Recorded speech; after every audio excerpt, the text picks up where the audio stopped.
Oh, let's talk about King David. God said David is the man after his own heart. I want us to look at the life of David together. So, throughout scripture, we see that David, as a teenager or as a young boy, was neglected by his family. He was left alone to tend the sheep. He was the shepherd of the family, looking after the flock. But David didn't wallow in pity or in pain. Instead, he used that time to know the Lord and to also learn how to shepherd. He would become the great king of Israel, and he's also an eternal excellency today. And we see that during his days of shepherding as a boy, he had some victories. He killed the bear, he killed the lion. They were the small wins, and there was no one to applaud him or cheer him on. But he kept those victories in his memory. Later, when he would come before King Saul, daring to go and meet Goliath, King Saul said he was just a young boy. Even he, King Saul, had been fighting since his youth, but he cannot stand Goliath.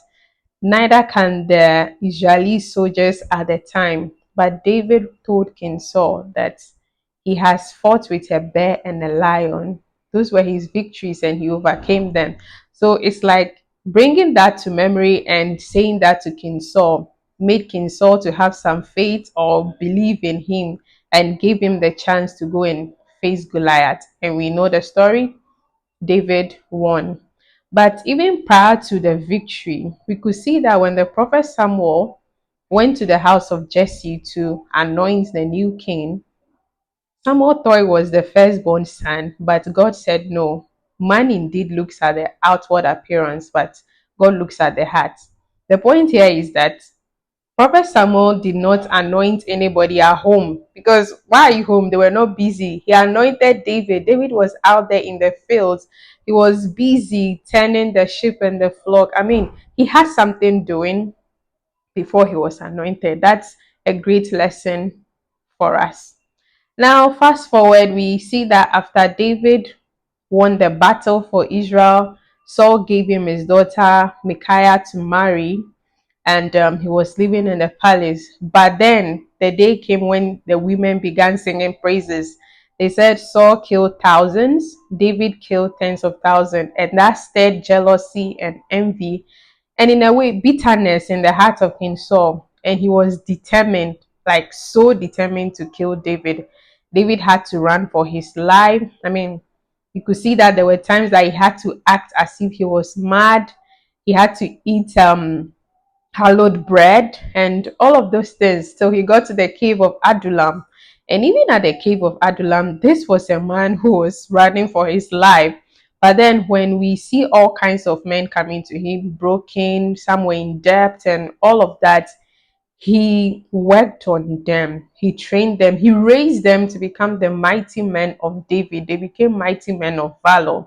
And that's worthy to note that the fact that you are in the wilderness doesn't mean that God cannot use you to help raise somebody or give somebody hope. So now we see, fast forward, David is crowned or he's enthroned as the king of Israel. And then this is where it gets interesting to me. We see that David's childhood, he had this neglect or rejection. There was no connection with his family because he was left to tend the sheep in the bush. Nobody cared about him.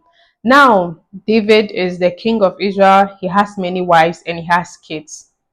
We see that when Amnon, David's son, who raped David's daughter, Tamar, his sister, there was no record of David calling Amnon to rebuke him that what you did was wrong. You don't do that, or better still, then marry your sister to cover her shame. He swept it under the carpet. And what was the consequence? Absalom killed Amnon for raping his sister.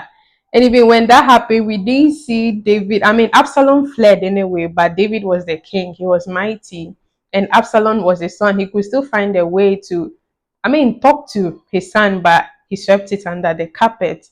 And fast forward, we see When David killed Uriah and got married to Bathsheba, there was no point where he talked about that or he had a conversation about the whole thing. I mean, he had no time for conversation, and that was because he, as a child, was neglected.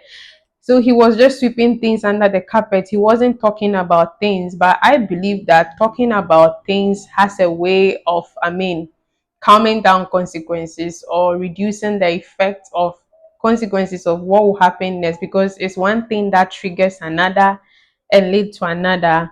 So what I want us to learn from King David's story is that if as a child you were neglected, there is that void or feeling of neglect, or where maybe you were even in, both parents raised you, but there was no family connection. You were not having dinner together. You were not talking at dining at the table, where maybe you were always snubbed or brushed off.